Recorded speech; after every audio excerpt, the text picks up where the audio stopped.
people think of traditional family farms when animals are bred for our meat consumption? Normally, it's the general image with the public. Is this a correct image? Well, if you ask somebody what's a farm, close your eyes and imagine a farm, they'll say, oh, I see grass, sunshine, hay, animals walking around, a farmer, picket fence, and none of that's true. Or if it's true in the tiniest way. In America, more than 99% of farms, animal farms, are factory farms, where animals are raised in very high concentrations by the tens of thousands, in sheds, which often have no windows. The animals never see the sun, they never touch the earth, they are fed antibiotics and other drugs for their entire lives, and they've been genetically modified to such an extent that it's difficult for them to walk. Many of them can't reproduce sexually.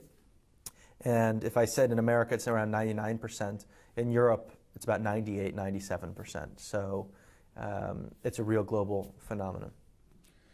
You were not welcome at industrial farms. Why is this sector so hidden from the public, you think? Well, we'll never know exactly because they won't let us know. But it's an interesting exemption. If you wanted to find out where your grape juice came from, you could call the producer and they would invite you to the orchard, probably. If you want to know how your loaf of bread was made, the baker will let you behind the counter and show you how it's made. But I would invite anybody watching this right now, open up your refrigerator, look at packages of meat, look at the name on it, and just call them and say, I'm an interested consumer. I've been eating your product for years. I give you my money. Could I see where my food comes from? And I will guarantee that they will say no. And if they say no, it implies that there's something that they either have to hide or that they don't trust us to understand. And in either case, it should make us angry. You went undercover to an industrial poultry center. What did you encounter there? Well, I went undercover to lots and lots of different kinds of farms. I only, in the book, describe a visit to a poultry farm. And what I found was something horrific, but not in the ways that we normally think of animal farming being horrific. When people, I'm asked often, what's the most horrible thing you saw? And people are imagining that I'm going to say, I was at a slaughterhouse and there was a bloody animal that was running around half dead. And that's not it. The most horrible thing is that we've created a system where animals are raised by the tens of thousands. They are bred to be sick. We know that they're going to be sick. They are raised to be ill. They are raised so that they have to be given medicine for their entire lives. They are raised so that they literally cannot live outside. They have to be raised in these windowless sheds because their bodies are no longer equipped to deal with nature.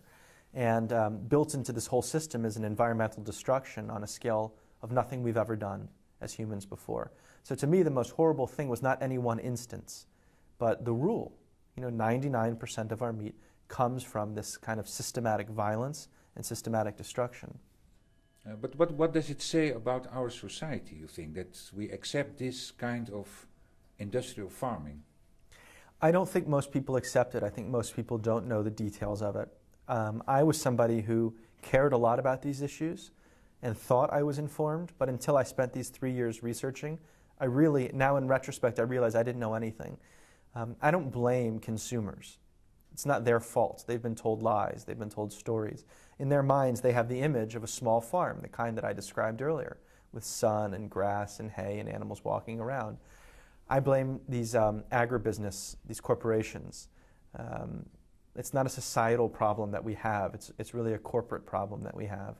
And we need to find ways as consumers to be informed and to say no, because they only make what we ask them to make. So when we start rejecting this model, the model will have to change.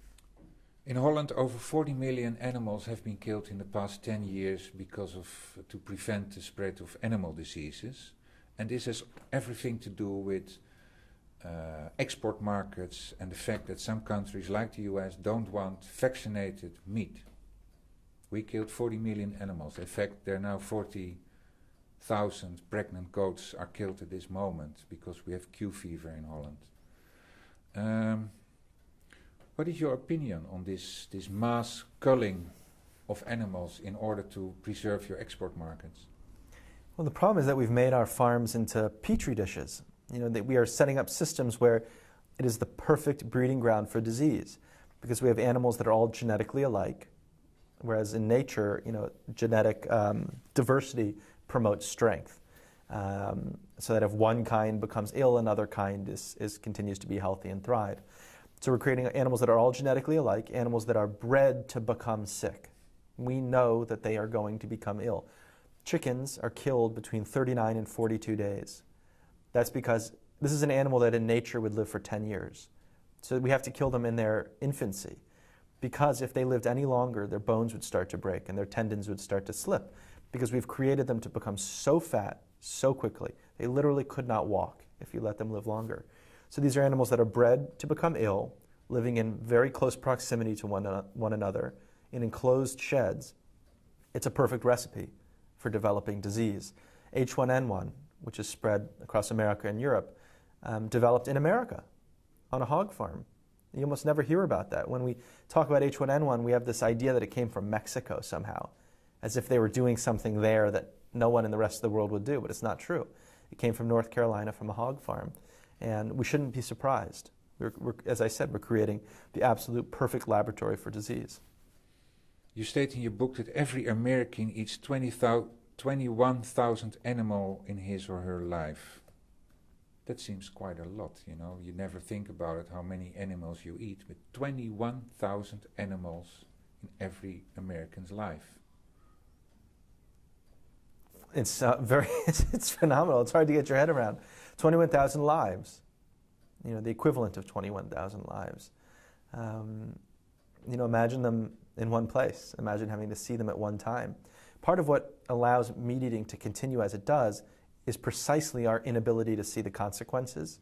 We never see the environmental consequences. They're delayed, they're down the road, they're somewhere else. We don't see the animal suffering because it happens somewhere else. And we don't see the scale of our consumption. If we eat 21,000 animals, by the way, we're responsible for the deaths of many, many, many, many more than that, in the hundreds of thousands. Because when we catch fish, there's a problem that's called bycatch, which is for every fish we catch, we're catching all kinds of other fish that we throw back into the water dead because it's not what we wanted. So in the book, I talk about a plate of sushi. Next time you're at a sushi restaurant, you should realize that if they were to put on that plate every other fish that had to die to make your plate of sushi, the plate would likely have to be about 5 feet across. So if that distance were bridged, if people saw that plate with all those animals on it, they wouldn't be as hungry for sushi anymore. In 2015, the world population will have probably grown to 9 billion people, so meat consumption will double or even triple in the next coming 30, 40 years. What is now the solution? Should we all, say, go vegetarian, stop eating meat, or do you think there's an alternative way? Because I don't think all of these 9 billion people will stop eating meat. Well, we should. That's the solution, but we won't. I think what we have to do is stop thinking about the absolutes. Stop thinking about becoming a vegetarian and start thinking about reducing meat consumption. If all Americans reduced 1 serving of meat a week, just 1 serving, 1 lunch meal, it would be the equivalent environmentally of taking 5 million cars off the road. So that's a very big deal. I understand when people say, I care about this, but I just can't become a vegetarian. I appreciate that. It took me about 20 years to become a vegetarian. I don't think it's simple. I don't think that a person is weak for not doing it. I do think everybody can remove 1 serving. And I do think everyone can remove 2 servings. And I think it's worth exploring what our natural limits are, what at least we're comfortable with. And so if we start from the beginning rather than the end, I think you're going to see a lot of people taking steps. I don't think a majority of the world will be vegetarian in 10 years, but I think it's entirely possible that a majority of the meals that are eaten will be vegetarian in 10 years. And that's what we should be thinking about.